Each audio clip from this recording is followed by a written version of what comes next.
coming up on this episode of the Roundtable. I mean, JD Vance is like this, has the craziest life story of anybody, but you know, he doesn't really get necessarily the credit for it that you'd think he would. Well, he did at first. This was the beginning when he was sort of more of a lefty darling, and when he was more critical of Trump, then Hillbilly Elegy was this grand, keening lament of the unheard, right? And then suddenly it became weird, like he had sex with a couch or whatever, all these like crazy things they made up about him. But you're right, like it's actually, now that I think about it, really ironic that all but one of the candidates, of the four candidates, have now said this thing, I'm from a middle class background. Trump obviously can't say it, but in reality, one of the core problems that we are facing in this election and ongoing crises is that there is no American middle class anymore. Like Right. that's literally not a thing, and that's a huge problem. And so basically anybody from like in any way adjacent, like anything other than being literally Donald Trump and having been raised, I don't know, with a trust fund or whatever. Sure, that's middle class. Why not? Like it's all just, you know, it's all just a wash.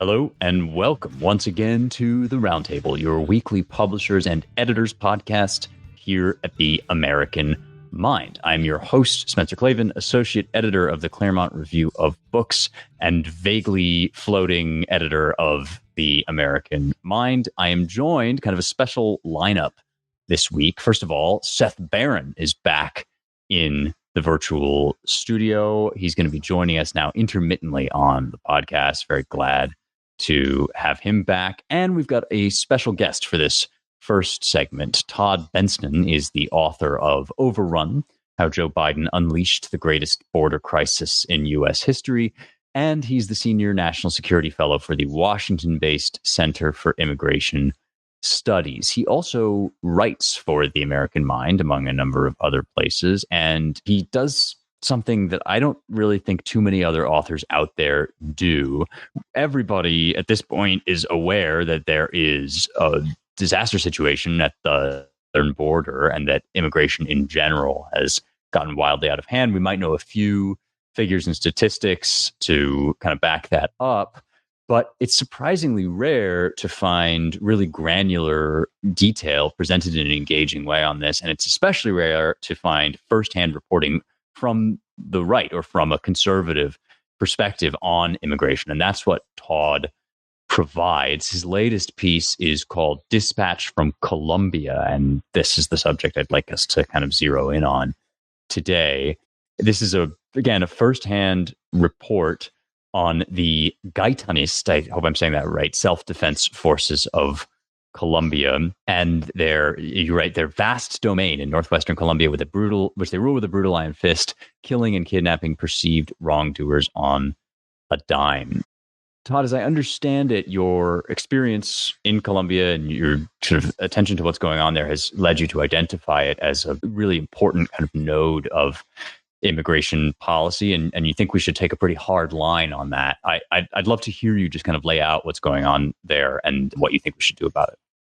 Sure. You know, I kind of have come to this conclusion about Colombia just recently as a result of my field trip there and what I learned, what I saw on the ground on the eastern side of the Darien Gap, which is the notorious passageway between South America and North America that probably close to 2 million foreign nationals have used to foot trails to get to our border. It's a national security and public safety national interest to the United States because of the volumes that have come through there. And we recently had the unexpected fortune as a nation, in my opinion, to have a president of Panama enter office promising to close the Darien Gap for us. They just need a little bit of help. They want some funding for repatriation flights, and they want U.S. diplomatic muscle to force some of the countries in the neighborhood to comply with the plan, with the idea. And they certainly could close it if they had Colombia's cooperation. And they have it, at least in word and handshake. From both the Americans and the Colombians, the essential partners to close the gap and improve U.S. national security and public safety in our interior by doing it. But it's just not happening. For one thing, the Americans promised to do this. They signed an agreement. There's, flashing bulbs and cameras and big ceremonial signing of the document and everything, video of that. But the fine print of the deal doesn't include the fact that the Americans don't really want to do this, at least not under this administration, not authentically. And the Colombians surely don't want to do it, and they are not doing it. The Colombians are business as usual over there. You have the Gaitanist Self-Defense Force of Colombia, so-called, which is basically the Gulf Clan. They call it the Gulf Clan. They're better known as the Gulf Clan, ruling the entire region, absolutely ruling it with an 8,000-man armed paramilitary force. In that they control that entire Gulf of Araba region, all of the approaches into the Darien. And if Colombia really was to block that, they would have to take on the Gaitanistas, probably militarily and with law enforcement and surveillance and intelligence and everything else, like full state power to take care of that problem, or disincentivize the immigrants from ever even entering Colombia or that region. And the Colombian government under Gustavo Petro, who is a far left wing former guerrilla fighter who is copacetic and sympathetic and empathetic with the Gaitanistas and with all other narco groups and political quasi paramilitary forces in Colombia, says he'll do it, but he won't do it. He won't take them on. And so they're working hand in glove. What I saw was that the Colombian federal government, by way of non-intervention and by placing their migration officers at the ports to check everybody's papers as they get on the boats to go cross 6 national borders, and the local municipalities collecting taxes from every single one of them before they get on those boats. And for the United Nations, the IOM, the UNHCR, 3 or 4 other UN agencies that are working in the area at the suffrage of the Gaitanistas. Clearly, they are all on the same page here. They're all working together to move these huge volumes of people to our country with all the terrorism problems and gang members, transnational gang members, and everything else going through there, not to mention tons of cocaine. And that's just the short view of this. I think that the Colombians will act in their self-interest, which is to let everything just stand as it is, unless their self-interests are altered by U.S. diplomacy. We need to make them care about something more than just making money and avoiding conflict with the Gaitanistas.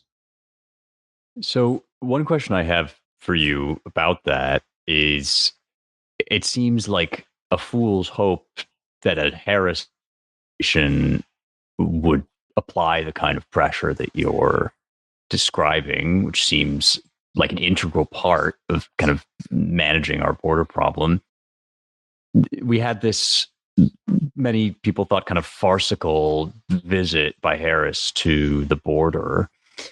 And I'm just wondering, if the election does not go the way I think we all hope it will go, is there a possible scenario where this problem just becomes so extreme and so impossible to ignore that even a Harris administration can't help but do something about it? Or is that too naive?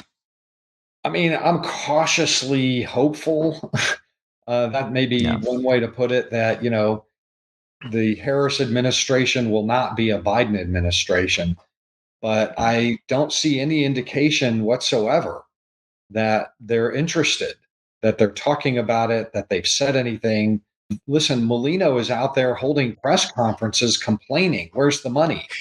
Out loud, and the U.S. media is boycotting these press conferences. Nobody's quoting them except maybe some local media in Panama and Latin America, but nobody cares that he's saying, hey, I'm handing you this golden calf and you're rejecting it. Why are you rejecting it? I have the golden calf right here.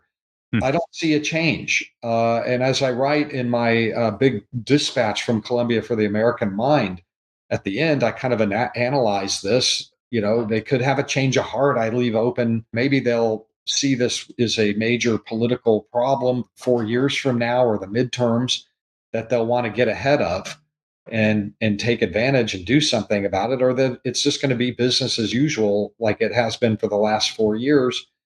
Whereas I'm pretty sure Trump, who also I'll point out is not talking about this, nor did he ever talk about Panama, Colombia, and the Darien Gap during the 4 years he was in office.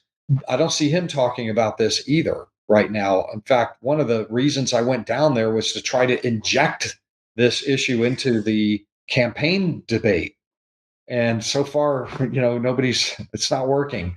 We need to tweet out my American Mind piece more or something, but it's there at least. So, but I do believe that a Trump administration, once they got a hold of this thing, would absolutely flood the zone with cash, support, military, put the diplomatic muscle down on Colombia, force them to comply. He's not above that at all. We've seen him do these sort of things. And I think that we could actually close the Darien Gap under a Trump administration, high probability. I mean, it seems to me that speaking domestically and politically, I feel like the left or the Democrats, like their attitude is basically like, let's just wait until equilibrium sets in and things are just as unpleasant here as they are like in the source countries. And at that point, people will, decide not to come anymore. And that's how they will manage the situation. It's just a question of, what do they want? Do they want to come? And, how attractive is it? So I can't imagine them going to the source. And I mean, if you look at the last few years, that hasn't been their mode.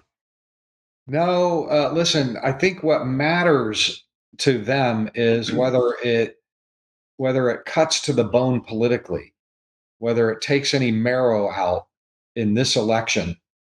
If it does, if they lose, then forever the next Democrat, it'll be in large part to this issue. But we saw in 2022, the midterms, that the Democrats did pretty well. They did much better than all the polls said that they would. They did much better. Now, part of that is because of Roe v. Wade, granted. But when Biden was asked, hey, do these election results make you want to change your mind about our border and your policies? The answer was no. Clearly, they liked what we're doing. That was their takeaway, and they just went right through with it. And so if Harris wins, I would think that they would have the same response. Well, they must not mind it. We'll just keep on with this. And the Mexicans, my prediction is that the Mexicans will lift their gates. Right now, they've got them bottled up in southern Mexico, slowing them until November 5th, so it doesn't look terrible. I've written about that also for the American Mind, that whole operation down there.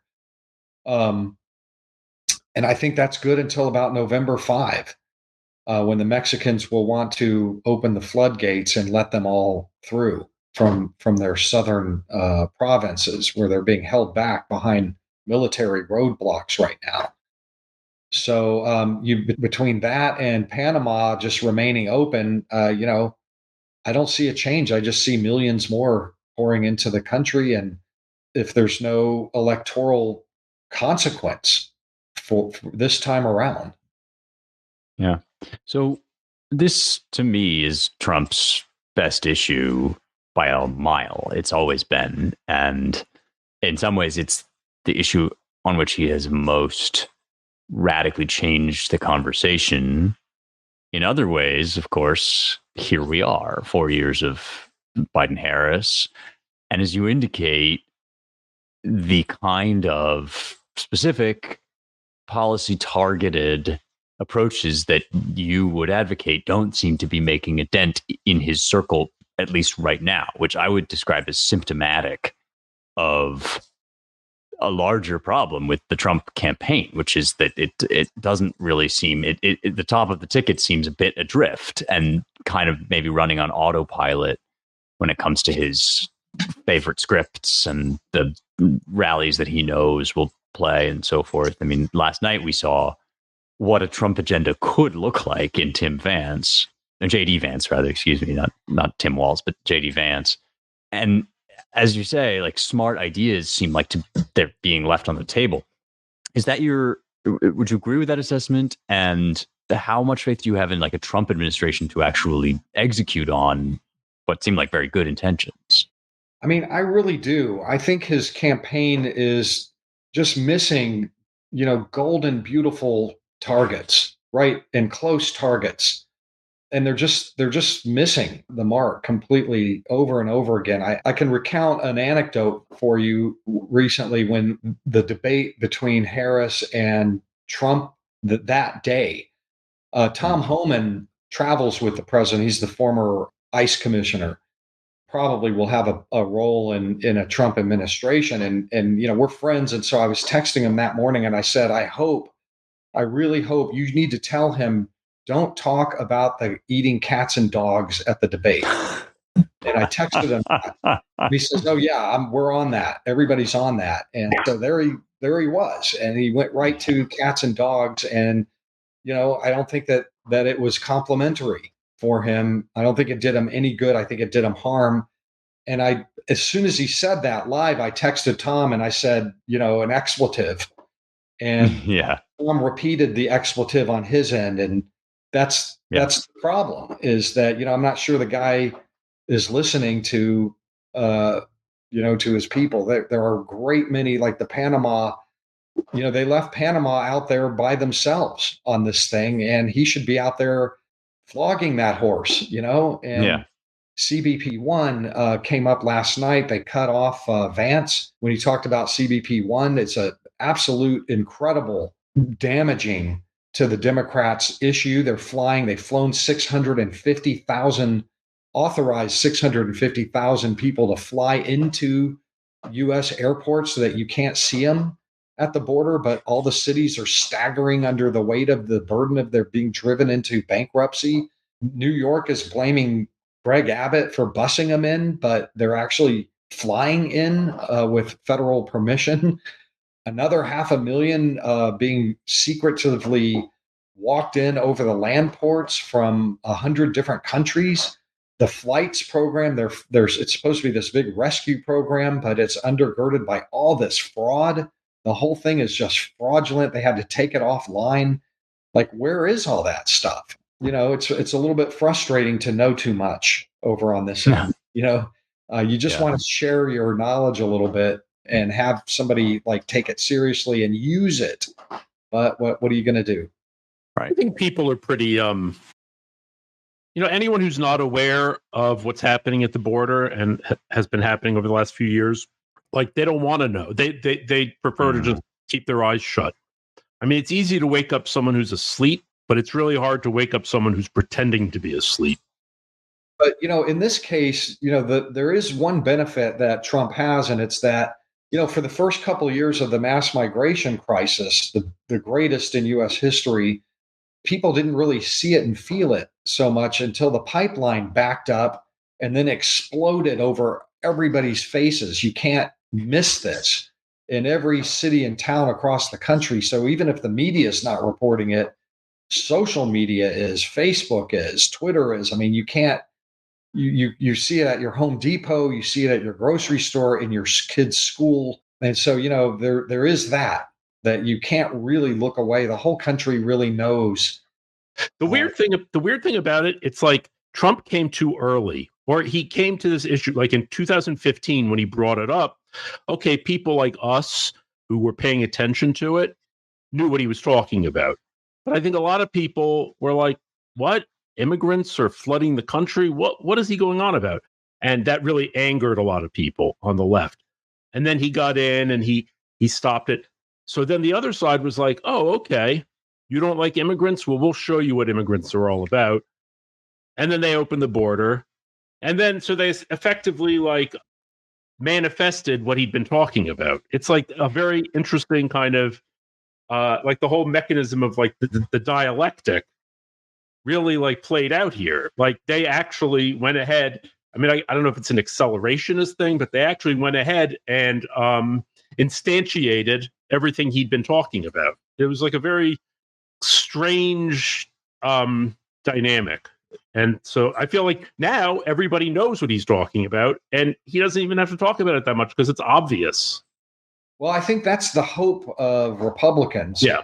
That he doesn't have to say the right things. They kind of like it's been absorbed, it's osmosis. So like it's there, but he still could be, listen, just the other day, the acting director of ICE sent a public letter that got out there saying, we have like 600,000 serious criminal aliens that are free, and they have removal orders on them, but nobody's nobody's removing them. They're just letting them stay. They're murderers, rapists, homicide people that have committed homicide. I mean, the worst of the worst dregs of any society in the world, or just hundreds of thousands of them running around.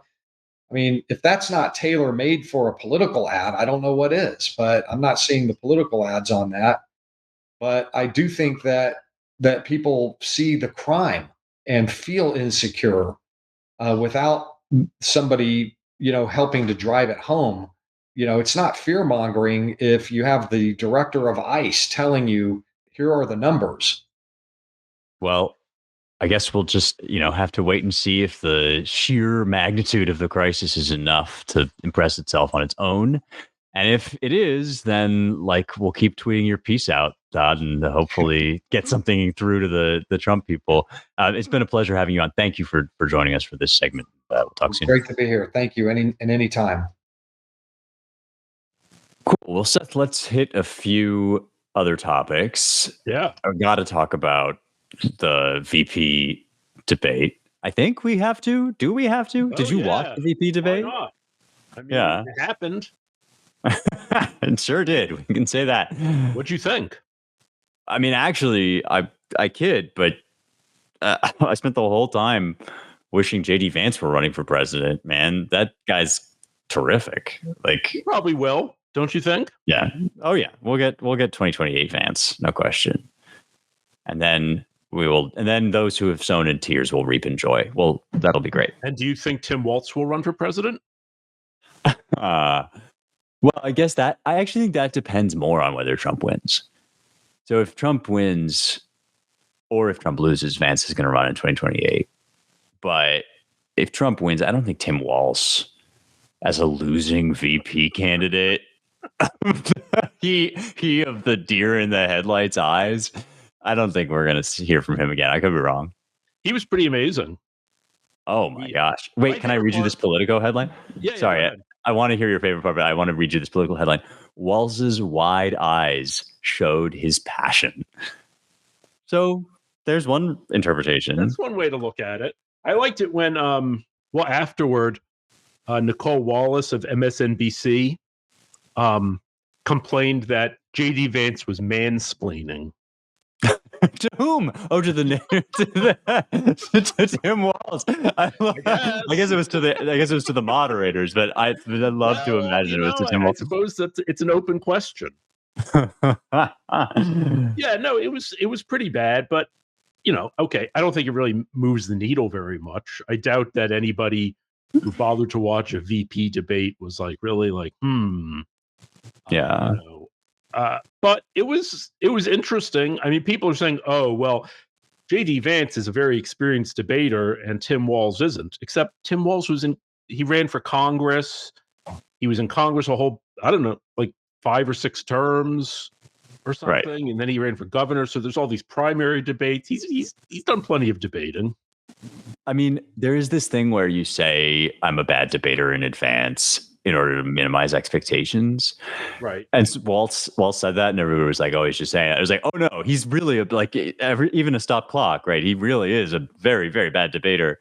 And also, just, I mean, this is the thing that we've all been screaming at the TV, being like, this is all just sitting on the ground. Like, I get it; it's hard to debate, and Trump's got his own unique style, and he's always kind of outsmarting us in all these interesting ways. So I don't want to fall victim to the classic Trump criticism or whatever. But for a while now, we've been like, it's so easy to make this case. Like, it is so easy to make the case for Trump 2024. And it's just like the only person that can't do it is Trump, kind of like we were talking about with Todd. It seems that way. Vance is a very smooth guy. I mean, he's extremely smart. He's extremely smooth. He didn't get rattled. I mean, I thought it was hilarious when he just kept like stealing Tim Walz's shtick a little bit. Like, oh, Christ have mercy. and just being all kind of like, he was sort of gentle with him. But, in a VP debate, they're never like really a huge clash. Like, there's no point in like attacking the second guy, you know what I mean? And attacking the stand-in.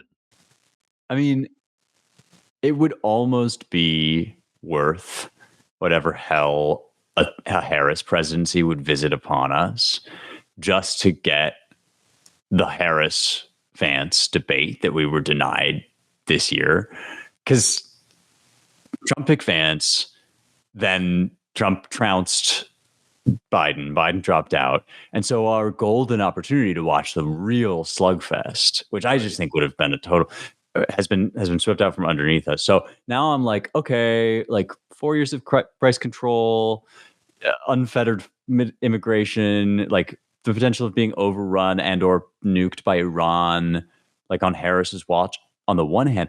On the other hand, we could get the Harris-Vance debate that we've all wanted in 2028, and that would be pretty sick. That'd be fun. You know what's funny? People were saying, like Nicole Wallace again was saying that, she referenced the moment in the Pence-Harris debate 4 years ago when Kamala Harris did her legendary thing where she said, she actually interrupted Pence to say, I'm speaking. And that became like this symbolic moment, like fraught with all of like the frustration that professional women have felt. But I decided I was like, well, what is it she wanted to say? Right. Okay, so I checked it out, and here's what she said. I want to ask the American people, how calm were you when you were panicked about where you're going to get your next roll of toilet paper? Mm-hmm. So, I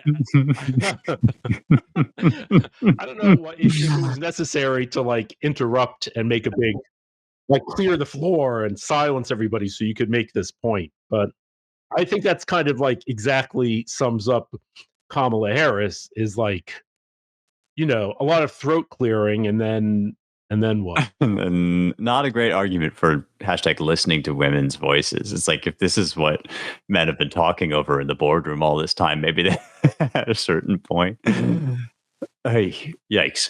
Well, what did you think about, so obviously they had this whole Vance's weird thing, which was very powerful for a brief moment when Kamala was at her peak meme stock and they were really trying to run with this, right. Actually, you're the stuttering freakazoid, not Kamala. Don't look at Kamala. She's brat. You're the one that can't string a sentence together. No, you. Mm-hmm. And at that point, Vance was supposed to be basically this very online knuckle dragger talking about childless cat ladies and etc. So that seemed pretty clearly on Vance's mind this time. He came in, he wore a pink tie. He didn't really go for the jugular on a couple places that I thought he maybe even could have, on abortion. Obviously, that's a difficult issue for Republicans, but he really could have pressed Walz on what Democrats believe on abortion. There's a couple of moments that he really just didn't. He made himself out to be very, very harmless. And I wonder what you think about that. is that ceding too much to the whole weird narrative to begin with, or is that just something he kind of has to do in this? Well, let me say, I think what was interesting, and I noticed this, and I don't know if anybody else picked up on it, but Vance, like the word weird was dropped twice during the debate, both by Vance. And like at one time he was like talking about climate change, and he's like, just for the sake of arguments, so we're not arguing about weird science. Like let's assume that climate change is real. And then the other one, he said, about Finland, because I do think it illustrates some of the frankly weird differences between our own country's gun violence and Finland. I don't know. It seemed like this was intentional. Yeah. Like using the word weird. And I wonder if the whole point was to kind of reflect it like subconsciously for like the viewers or unconsciously, like, oh, Vance is saying weird. Right. And kind of pointing up how weird Walz really appears. Like, in a kind of like almost like neuro-linguistic programming. You know what I'm saying? Like slipping little words in to like, change, to persuade people on this unconscious level. It's certainly not beyond his rhetorical abilities. As you say, he's very slick. It's almost impossible to pin him down. And there was definitely something like that, I thought, going on with the I grew up in a middle-class background. Because, well, here's what's funny about that is everybody remembers from the presidential debate, like that Kamala, whenever she couldn't answer questions, she would just talk about her middle-class upbringing. And Vance kept saying that.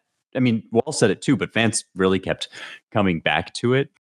And what's so funny, he never said this, but I think he kind of relied on this to come through. It's like, oh, Kamala says she's from a middle-class background. Like, maybe they drove like a VW Rabbit or something. Vance is from a middle-class background. Like people were ODing on fentanyl in the backyard, that's. Vance was not from a middle-class background. Yeah. Right. He was from like a true lower-class background. Which I actually don't know if Walz really was. I mean, Walz was from like a small town or something in Nebraska, but I don't get the feeling that he was like that he suffered privation in the way that J.D. Vance legitimately does. I mean, J.D. Vance is like this, has the craziest life story of anybody, but he doesn't really get necessarily the credit for it that you'd think he would. Well, he did at first. This was the beginning when he was sort of more of a lefty darling. And when he was more critical of Trump, then Hillbilly Elegy was this grand, keening lament of the unheard, right? And then suddenly it became weird. Like he had sex with a couch or whatever, all these like crazy things they made up about him. But you're right. Like it's actually, now that I think about it, really ironic that all but one of the candidates, of the four candidates, have now said this thing, I'm from a middle-class background. Trump obviously can't say it. But in reality, one of the core problems that we are facing in this election and ongoing crises is that there is no American middle class anymore. Like this is literally not a thing. And that's a huge problem. And so basically anybody from like in any way adjacent, like anything other than being literally Donald Trump and having been raised, I don't know, with a trust fund or whatever. Sure, that's middle class. Why not? Like it's all just, it's all just a wash. Right. But you're right. The middle class. I mean, that's another funny thing. I mean, at what point the American dream always meant that you could expect your kids to grow up, get a job that they would have, that you'd be able to buy a house with like maybe a couple of bathrooms, that you could have a car or two cars and take vacation once in a while, and, clothe your children and so forth. Like that was the American dream. You'd have a yard. At what point did the American dream cease to be something that Americans should be aspiring for? And it became something that non-Americans were seeking. Like now, if you talk about the American dream, it's almost never in the context of like what Americans want. It's always in the context of what immigrants want and essentially what Americans owe non-Americans, like this opportunity to grab the American dream, which scarcely exists anymore. Well, this was another very deft move on Vance's part was on Springfield, Ohio, which was also the most noteworthy moment of the presidential debate. They're eating the dogs, they're eating the cats of the people that live there. And Vance, I think, I don't know if he like really trafficked in that whole idea, but he certainly was not hostile to it, and he did defend Trump for it. And he then performed like the most expert triage on that whole moment, precisely by pivoting, by saying like, it's the Americans in Springfield that I'm worried about. I'm not worried about the Haitian migrants. I'm worried about Americans for whom the American dream is. And I thought that was like kind of telling, because that is sort of the dividing line, is like people that heard that and thought, thank God somebody finally said it, and people that heard that and thought, what a racist pig. Sure. No, that's exactly the thing. The media and the Democrats for 8 or 10 years now have managed to turn any reference to immigrants that isn't glowing into, like it's some kind of like hate. And that everything comes down to like, are you harming immigrants? These are the most vulnerable people. And completely sidelining or, essentially marginalizing the concerns of the people who live in the country, like legally. Yeah. And I mean, recentering American concerns in that way. Yeah. Is very, like, this is back to what I was saying before. When Trump started this whole thing in 2015, he essentially picked up like 10% of the votes that were frustrated at the fact that the American dream was over and that the country was overrun by millions and millions of illegal immigrants, of whom nobody seemed to care like where they came or who they were. I mean, I've said this before, but it used to be that, like say 150 years ago, if you wanted to get a fresh start, you could head out to the frontier. You could set up a new life for yourself. You could take to sea. There was a way to get off, essentially, get off the grid, restart, hit refresh. Now that's impossible for any American now. However, if you're not an American, say if you're like, I don't know, like a Colombian or Panamanian or Ghanaian, who maybe you committed crimes in your home country. Maybe you have a wife and kids you'd rather not deal with anymore. Maybe you were in a gang and the other gang wants to kill you, or whatever. Maybe you just don't want to be living there anymore. You can come here and just say you're whoever you want to be. You're completely off the grid. Right. You can just reemerge. You can invent a whole new identity for yourself. So essentially, America has become the world's frontier. This is where you go off to sea if you just want to like start again. Good for them, I guess. I'm not holding it against them, but it's not a luxury that we can indulge in. Right. It's fine as a possibility. I mean, it's something that has been part of American history, that you come to America to reinvent yourself. But the idea that is like the definition of America or the purpose of America, that on the one hand, that has become almost a necessary view to hold for admission into acceptable circles among kind of the good and the great. On the other hand, that's crazy town, man. That's like cuckoo bananas, And if there's one way in which I think this debate might not fail to matter, that is, might actually matter, it's as part of what I guess they're now calling a permission structure, right? That you need as many routes as possible for people to feel like they're not a bad person if they say straightforwardly that they want their country to be for them, that they want whatever it is that America exists to offer, they want it for themselves because they are Americans. Yeah. And I think Vance sort of coming across as a very approachable, nice guy that can say that extremely articulately. That's a drop in that bucket of people being able to say that. The fact that the eating the dogs, eating the cats thing became went viral, and there were all these TikTok songs about it that people were singing. And the funny thing is they weren't I feel like 8 years ago, that would have been seen as like well beyond the pale. Right. Like that would have just been seen as like disgusting, racist, not even like funny, just like Yeah. horrendous. Right. And now I feel like he's really shifted the window. So, I mean, people who I don't even know if they're going to vote for him, but it doesn't really like whether people are eating cats and dogs or not, it wouldn't surprise anyone if it were true.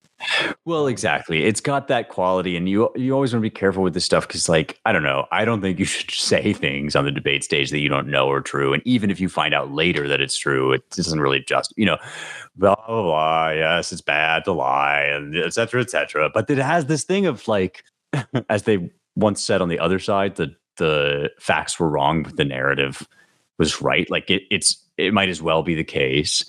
And yeah, I'm curious what you think about this as our resident like TikTok expert, the guy that's always sending me all the TikTok. Yes, you. Who else is sending me TikTok memes that I like assume everybody, but okay. No, I am way unhip. I'm not cool enough to do the TikTok thing, as it were. And you're always sending me these videos, so I assume you're like plugged in. And TikTok seems to me to have, even more than other social media platforms, this sort of funhouse mirror effect where things that it's not even just that things get repurposed or changed or contorted.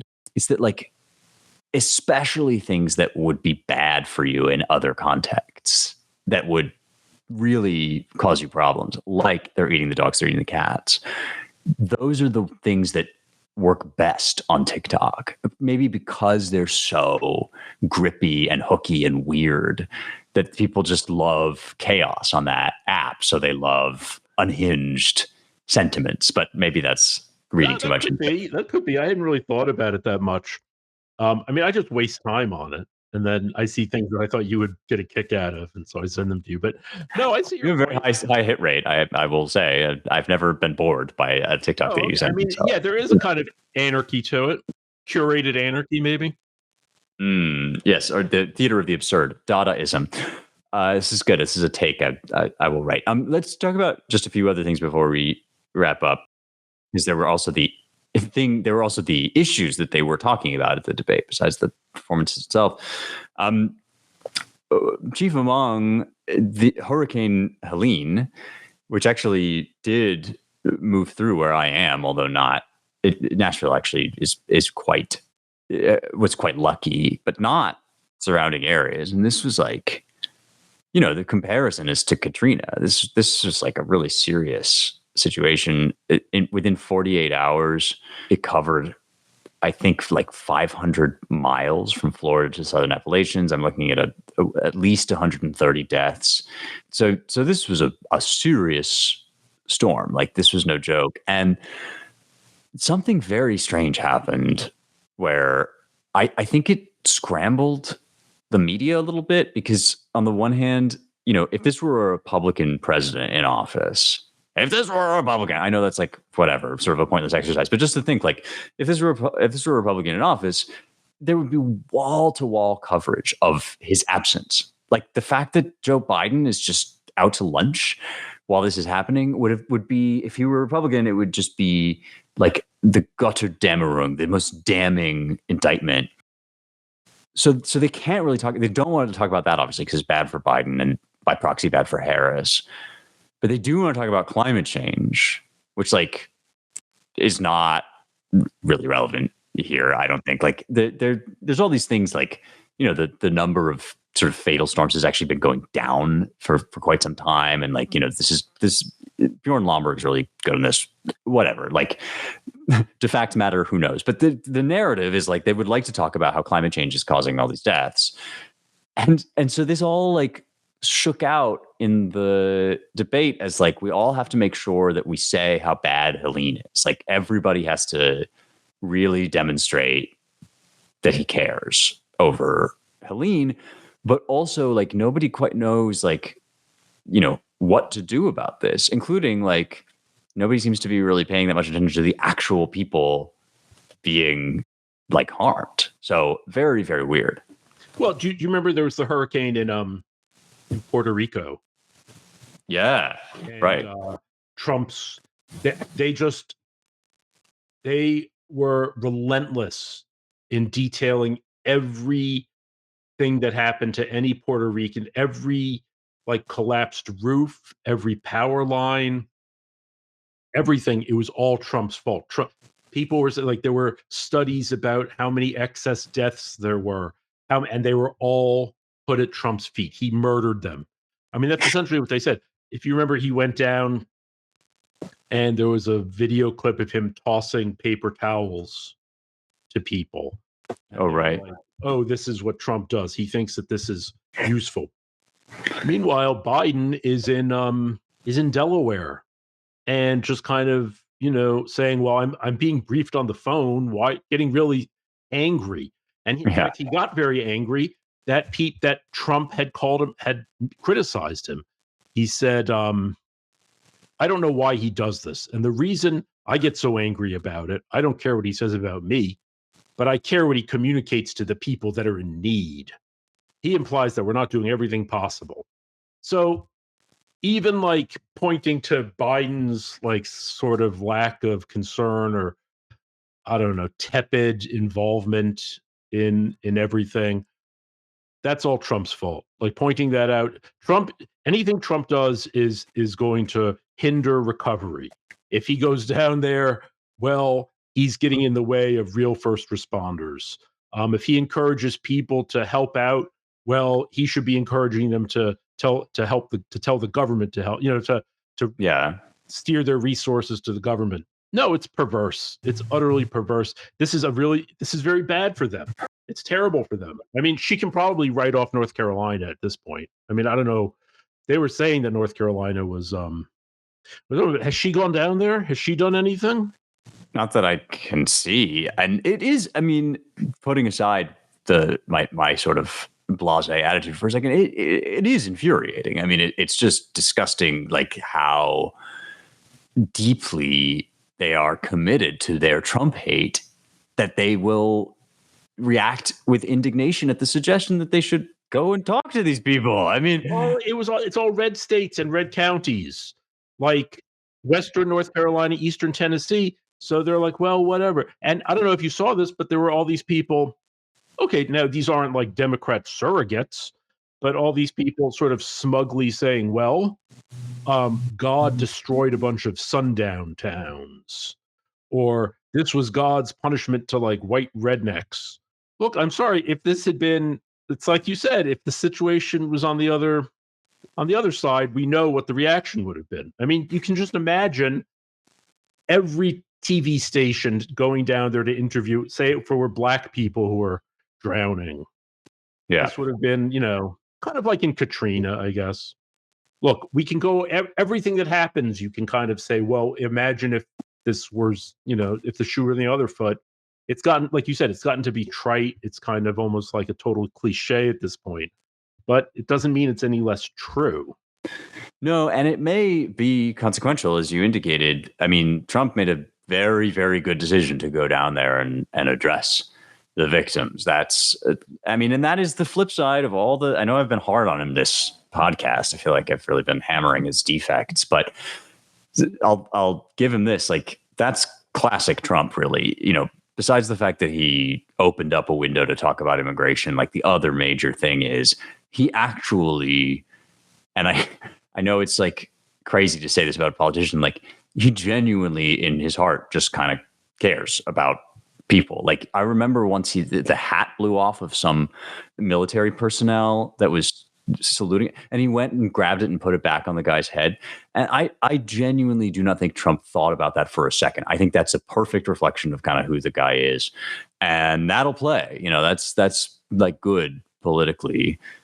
As you say, it's like not a ton of states that were previously threatening to break Harris, but still the country will see it and they'll see like, what if it was you, right? Like Georgia was hit, North Carolina was hit. Yeah. I think some corner of Virginia may have been hit. Yeah. I mean, I don't know if that means that all these states are going to swing heavily towards Trump or not, but again, it's all part of a larger project, right? And it's cumulative. These things, the effect of these things.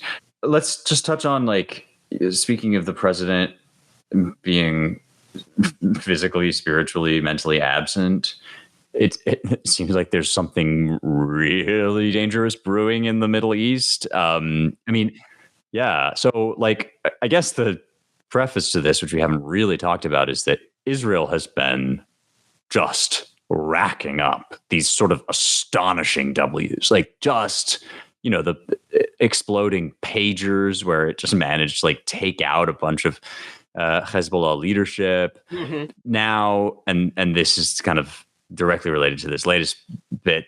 They took out Hassan Nasrallah, one of the major Hezbollah leaders. In fact, the Hezbollah founder, the head of Hezbollah, a Hamas leader, Ismail Haniyeh, an Iranian general. So basically, all of Iran's proxy organizations and terrorist groups in the region, they are just striking in this very targeted manner. And Iran has responded. There was a massive ballistic missile attack against Israel. 200 missiles were sent. Only 3, I believe, casualties. At least that was the count last I checked. So, I mean, sort of a civilizational marvel that we... Like, they basically, the whole country went into bomb shelters, and Israel has vowed retaliation. So, I mean, it's not nothing. It doesn't really, like, put the mind at ease. I don't know. What do you make of it all? I think this is what happens when there's a power vacuum. Like when the American president has sort of indicated that he's not really the president, and he's not going to, he doesn't, what he says doesn't really go. Israel has kind of stepped up. I still think that I've talked about this before. I don't understand why the Obama, Biden, Harris nexus is so hot for Iran and so keen on their success. Why, getting Iran billions of dollars, why permitting them to pursue a nuclear bomb is so in the cards. I don't know why they want... I mean, Iran is essentially like this colonialist mini empire running, like, with terrorist proxies all over the place. I mean, they control Iraq, Lebanon, Yemen. And for some reason, this is all seen as fine. I don't really get it. But clearly, Netanyahu has just decided to go his own way on this, evidently. I mean, it doesn't seem like the U.S. was very happy about his attack on Hezbollah. But I don't know what was expected. I mean, Hezbollah has been sending rockets into Israel over the last year, like tens of thousands of rockets. I mean, they set a lot of northern Israel ablaze. Hundreds of thousands of people had to flee their homes. Yes, okay, you can say, well, they didn't actually kill that many people. But it's not for lack of trying, right? If Hezbollah had their way, they would have killed lots of Israelis. So, look, it's very interesting. I don't know what's going to happen. I expect Israel's probably going to retaliate against Iran this time. Maybe by bombing their nuclear sites or their oil production facilities, or maybe try to assassinate more of their leadership. But what's interesting to me is it's clear that Hezbollah, Hamas, and Iran are riddled with traitors, with spies, giving Israel all kinds of information, right? That's a really interesting point. Yeah. And there's no equivalent on Israel's side. You don't have a lot of like there's no like spies deep in the Israeli command structure feeding information to Hezbollah. And I think to a certain extent, okay, maybe these people are just want money, but I think it also reflects the fact that Hezbollah, Hamas, and Iran are tyrannical, brutal regimes that don't inspire loyalty, but just fear. And that there's a lot of people in Iran and Lebanon, maybe fewer in Gaza, who thirst for the day when these regimes topple. And, that doesn't necessarily mean that they love Israel, but they certainly, look, the Iranian regime has killed a lot more Iranians than Israel has. That's a really interesting interpretation of the situation. I think you must be exactly right. It kind of reminds me, honestly, of what the Greeks said about the Persians, that we fight for our freedom. These guys fight out of fear and submission to their king. Like this, yeah. Well, to be continued. We certainly will revisit probably each of these topics as time goes on. We've got to wrap it up here. Seth, it's great to have you back. We'll do it again soon. I want to say Happy New Year to all of our Jewish listeners. Rosh Hashanah Sameach. What is that? What do you say? Rosh Hashanah? Is there a Sameach or equivalent Yeah, you can say? Yeah. Chag Sameach. All right, great. Yes, Chag Sameach indeed. The beginning of the new year and the foundation of the world or mankind's creation, I think, is the symbolic. Yeah. Okay. Terrific. All right. Well, thank you all for listening to the Roundtable. If you like what we do, you can check out more about our projects at AmericanMind.org, ClaremontReviewOfBooks.com, and our DC-based Center for the American Way of Life at dc.claremont.org. We do what we do, well, for love of the game, but also supported by your donations. And we'd love for you to give us your support at claremont.org/donate. Any little or large amount will help, and we're truly grateful. We're also grateful if you can rate, review, share, and subscribe. That's how we get people to listen to the podcast, is by spreading the word. At the very least, if you have criticisms, keep them to yourself. But we'd most of all appreciate a 5-star review. That boosts us in the algorithm, and we want to keep bringing you quality content. So thanks to our production and engineering crew, Ryan Gannon behind the producer's booth this week, and thanks to all of you for listening. Talk to you next time.